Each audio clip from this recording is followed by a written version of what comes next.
Kita selalu bangga-bangga, kami telah menghasilkan 20 sekian ribu sarjana sejauh ini. Oke, berapa persen dari lulusan yang dihasilkan itu terserap dan ada di berbagai bidang pekerjaan? Apakah tracer study-nya itu dilakukan sehingga Bapak Ibu tahu situasi hari ini terhadap lulusan-lulusan yang dihasilkan? Ini jadi satu tantangan.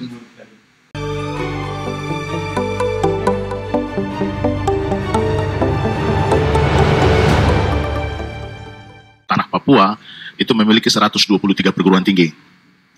123 perguruan tinggi itu terbagi atas 5 perguruan tinggi negeri, yaitu Universitas Cendrawasih di Jayapura, Universitas Musamus di Merauke, Universitas Papua di Manokwari, Institut Seni Budaya Indonesia Tanah Papua di Jayapura, dan Politeknik Negeri di Fakfak, dan 75 perguruan tinggi swasta. Dan ditambah 43 perguruan tinggi kementerian lain, seperti Poltekkes Kemenkes, Politeknik Pembangunan Pertanian, Politeknik Perhubungan, dan berbagai perguruan tinggi di bawah Kementerian Agama dan kementerian-kementerian lainnya. Nah, jadi total perguruan tinggi kita ada 123, dan walaupun demikian, angka partisipasi kasar pendidikan tinggi kita masih rendah. Kita baru 11% angka partisipasi kasar pendidikan tinggi kita. Jadi banyaknya perguruan tinggi di Tanah Papua itu tidak menjadi sebuah jaminan bahwa seluruh masyarakat di Tanah Papua bisa memiliki akses pendidikan tinggi. Dan oleh sebab itu perguruan tinggi swasta ya kita terus gencar untuk bisa buka di daerah-daerah yang belum ada perguruan tinggi, sehingga aksesibilitas masyarakat terhadap perguruan tinggi itu bisa tercapai. Nah, Bapak-bapak dan Ibu-ibu sekalian, tetapi hari ini ada satu persoalan baru yang kita hadapi di Tanah Papua. Persoalan baru yang kita hadapi hari ini adalah ledakan jumlah lulusan perguruan tinggi yang sudah sangat amat banyak. Saya ingin memberikan data kepada kita semua, terutama dalam masa saya memimpin sebagai koordinator kooperatif wilayah 14 se-Tanah Papua. Itu kita punya lulusan perguruan tinggi dari perguruan tinggi negeri yang ada dan juga perguruan tinggi swasta. Kita itu perguruan tinggi negeri sejak tahun 2017 sampai 2024 ini telah menghasilkan lebih dari 45.000 lulusan. Sementara perguruan tinggi swasta telah menghasilkan 47.000 lebih. Jadi dalam catatan saya, total lulusan yang baik PTN dan PTS ya hasilkan itu 92.435 lulusan sarjana. Dan kita kalau lihat dari 92.435 sarjana itu, kalau kita lihat per program studi atau kita lihat per bidang begitu. Jadi kalau hari ini orang bilang bahwa Papua kekurangan sumber daya manusia pendidikan tinggi, sabar dulu. Saya akan kasih data-data yang akan membuat kita berpikir 2-3 kali. Yang pertama, guru, sarjana pendidikan. Dalam 7 tahun terakhir ini kita telah menghasilkan 19.315 orang guru di Tanah Papua. Ini belum tambah-tambah yang pulang dari Jawa.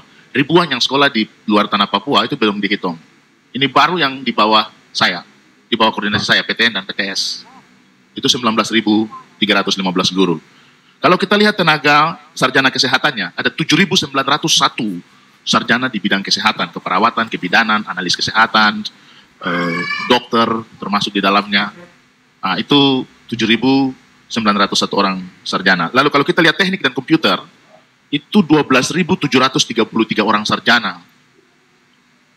Nah, kalau kita lihat ke sarjana pertanian, sains dan teknologi, teknik, dan berbagai bidang saintek, itu kita punya 10.225 orang sarjana. Dan sarjana-sarjana ilmu sosial seperti ekonomi, sosial, hukum, antropologi, administrasi publik, ilmu komunikasi, dan berbagai-bagai ilmu sosial dan humaniora, itu kita punya 40.176 sarjana.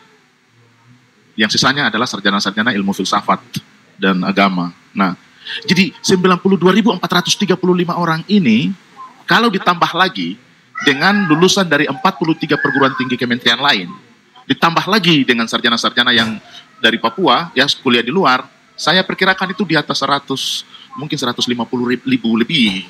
Tapi itu baru 7 tahun saja. Kita belum lihat ke tahun-tahun sebelumnya setelah 2017, sebelum 2017.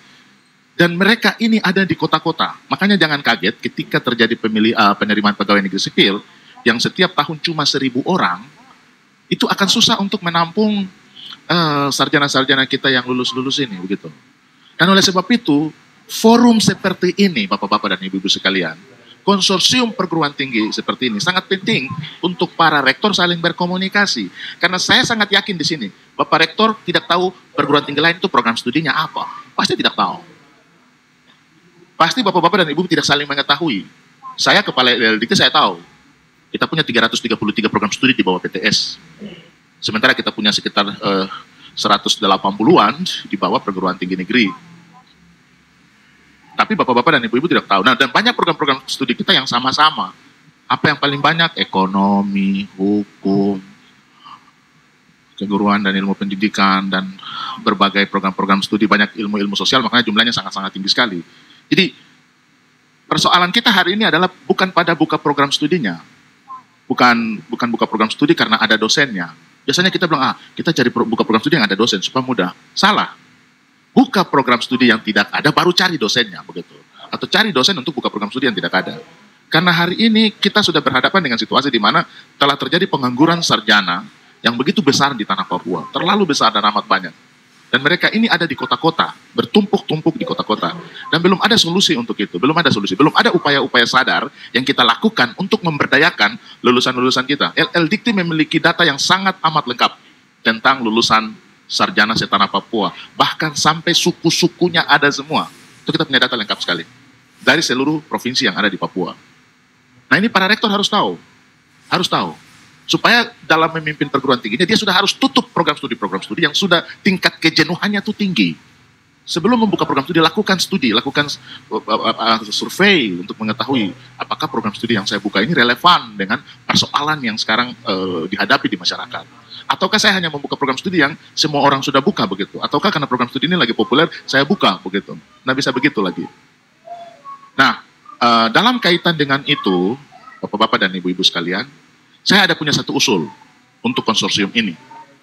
Ini hari ini di tanah Papua, percaya atau tidak, kalau kita survei dan kita data betul-betul sarjana kita, saya sangat yakin angkanya ada di atas 300.000 sarjana. Itu ada. Bahkan mungkin sudah 500.000.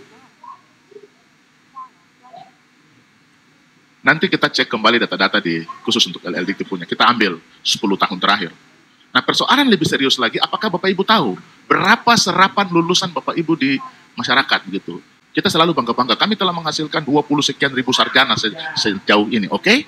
Berapa persen dari lulusan yang dihasilkan itu terserap dan ada di berbagai bidang pekerjaan? Apakah tracer study-nya itu dilakukan sehingga Bapak Ibu tahu situasi hari ini terhadap lulusan-lulusan yang dihasilkan? Ini jadi satu tantangan. Nah, oleh sebab itu, saya beberapa 1 minggu, 2 minggu yang lalu, setelah saya membuka data-data di LLDikti, melihat profil, melihat lulusan-lulusan kita, dan saya jadi khawatir. Saya harus memperingatkan para rektor untuk serius memperhatikan ini. Kalau tidak, kita hanya menambah jumlah yang kemudian nanti menjadi masalah.